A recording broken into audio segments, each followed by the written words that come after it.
Teutoburg, a vast forest on Rome's frontier, quiet and ancient, holding its secrets beneath endless pines. As summer faded into autumn, the air began to change. A subtle tension drifting through the branches like a warning no one could hear. Then came the legions, steady, disciplined, marching into a darkness that swallowed every footstep. But hidden in that darkness were eyes. Unmoving shapes crouched between moss and roots, holding their breath as the Romans passed. And then the silence snapped. A spear ripped out of the dark. A shield burst apart in a spray of splinters. A scream tore through the fog, and the forest exploded, spears and shadows crashing into the legionaries from every side at once. Tutterberg did not begin with battle. It began with an ambush, swift, merciless, and Rome never saw it coming. This is the story of Teutoburg and how 20,000 Roman soldiers vanished inside this forest. But before everything, in the late summer, 09 AD, the betrayal was already alive long before the march began. Arminius quietly weaving alliances beneath the canopy, while Rome believed Germania stood subdued.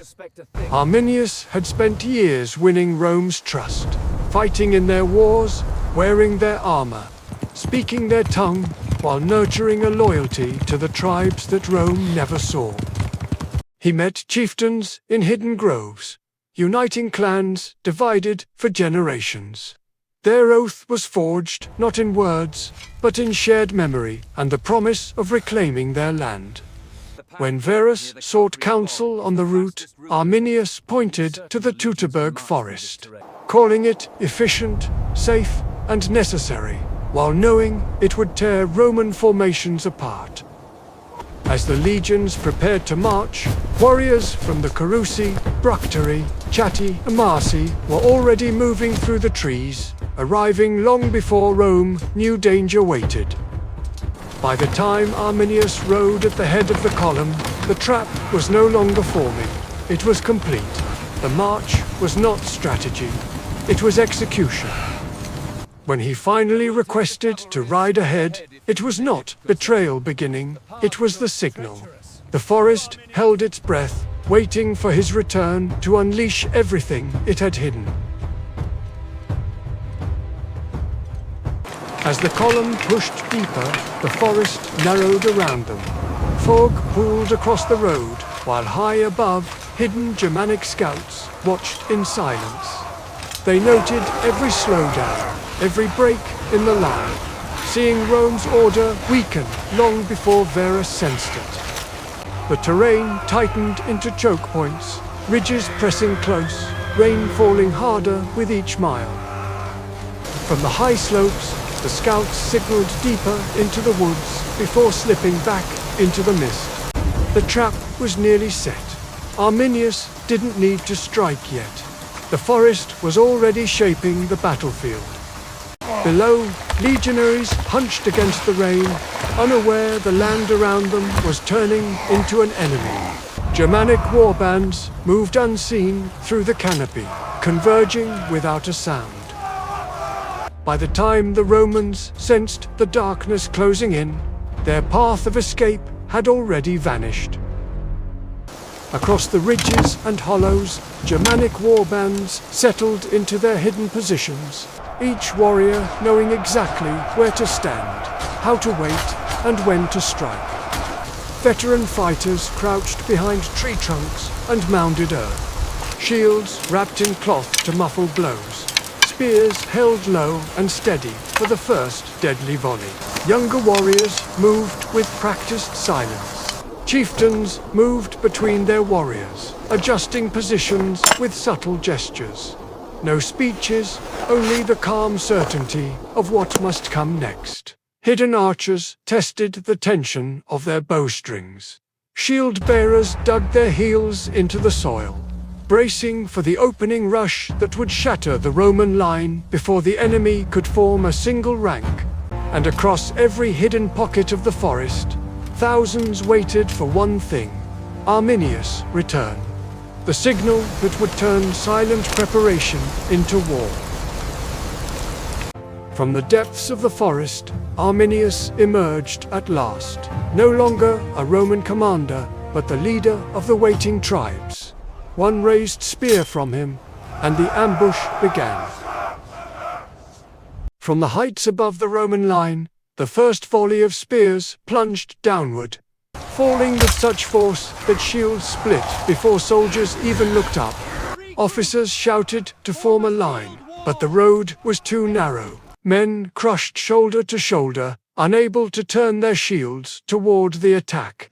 Another wave struck before they could react, javelins and stones raining from both sides, hammering the column into confusion. Then the forest moved.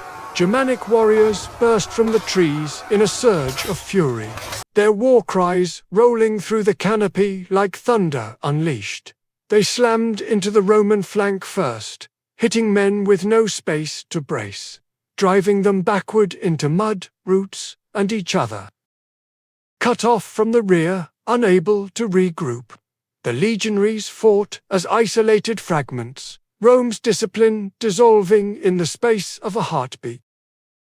As night descended on the first day, the storm only strengthened, trapping the surviving Romans in a maze of darkness and broken ground.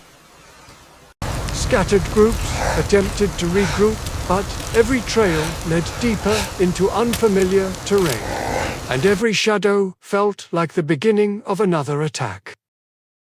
At dawn, Germanic warbands struck again, swift and coordinated, forcing the exhausted legionaries into swamps where their armor dragged them down. Ravines became killing grounds, and narrow paths funneled fleeing soldiers into ambushes they could neither see nor escape.